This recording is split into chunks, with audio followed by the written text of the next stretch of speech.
So I suppose first things first, could you tell us maybe a little bit about yourself and just what you do? Of course. So my name is Grace and professionally I go by Grace Alice. And my job is a sexuality and relationships educator. So I suppose a lot of us are kind of coming out of lockdown and I suppose we're meeting a lot more people and relationships might kind of tend to start. But how can I know if I'm ready for a relationship? So it can be hard to know when you're ready for a relationship. It can be really hard to pinpoint that exact moment or that exact time in your life, and it happens very differently for everyone.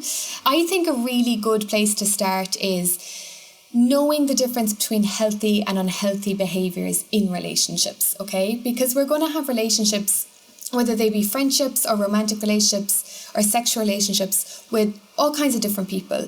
But the behaviours are something that can be seen across many relationships. And some are definitely in the healthy category, okay? So things like kindness, people taking responsibility for their actions, being able to apologise, having a healthy amount of space and different interests, having fun, having the crack, so important, being supportive of each other and being able to communicate and respect boundaries. There's some really healthy signs in a relationship.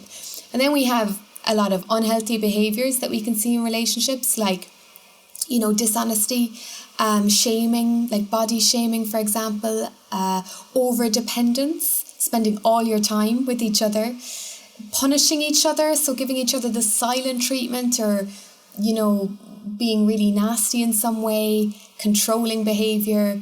So you can see that there's a lot of different behaviours that go on in relationships. And I think you'll know you're ready for a relationship when you can identify them, and you can also feel confident in your critical thinking skills. So for example, if I said arguing, a lot of people might say, oh, surely that's a bad sign in a relationship. Arguing and having disagreements is actually a very normal part of most relationships.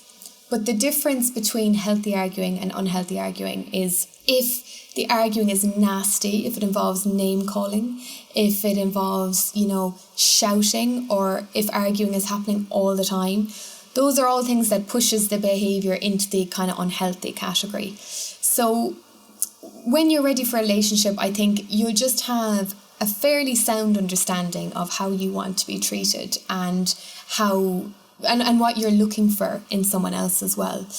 And also the good stuff, so you really like the person. So, it's more than just maybe liking them as a friend or kind of fancying them a bit. It's kind of really developing strong feelings for a person. They treat you nicely.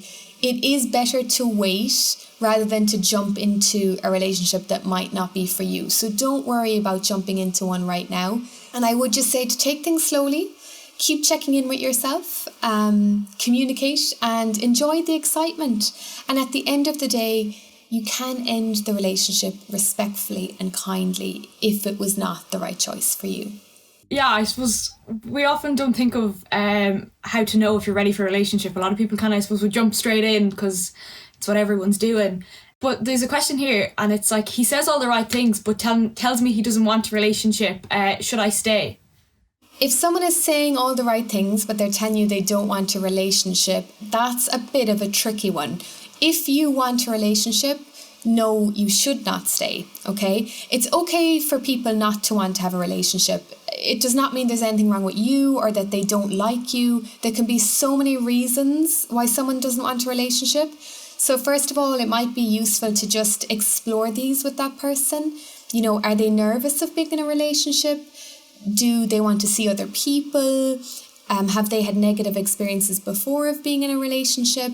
There just can be many reasons behind that. It mightn't just be as simple as, they're playing you along or anything like that. But that could be the case as well. So if you feel like you are both on different pages, then I would say walk away. And if you've communicated that and again, nothing is changing, I would say to walk away. Going along with a situation that you are not finding fulfilling can chip away at your self-worth and your happiness.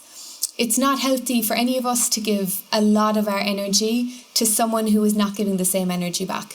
So Trust me, when you get that feeling of someone wanting you as much as you want them, it'll be magic and it'll feel right, and you'll just know that you want to stay. And most importantly, you both want to stay.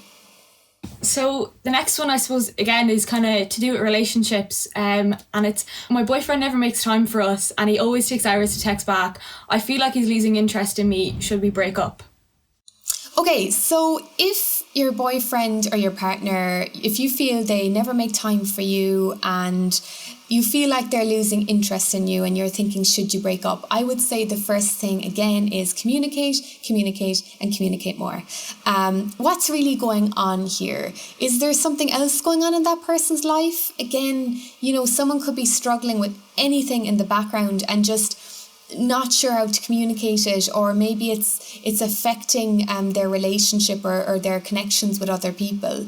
Now, at the same time, if you can't make any headway with getting an explanation and the behaviour continues, it is best to consider calling it quits. Everyone's idea of what being attentive and engaged in a relationship looks and sounds and feels like will be different. And you need to feel like they are on the same wavelength as you.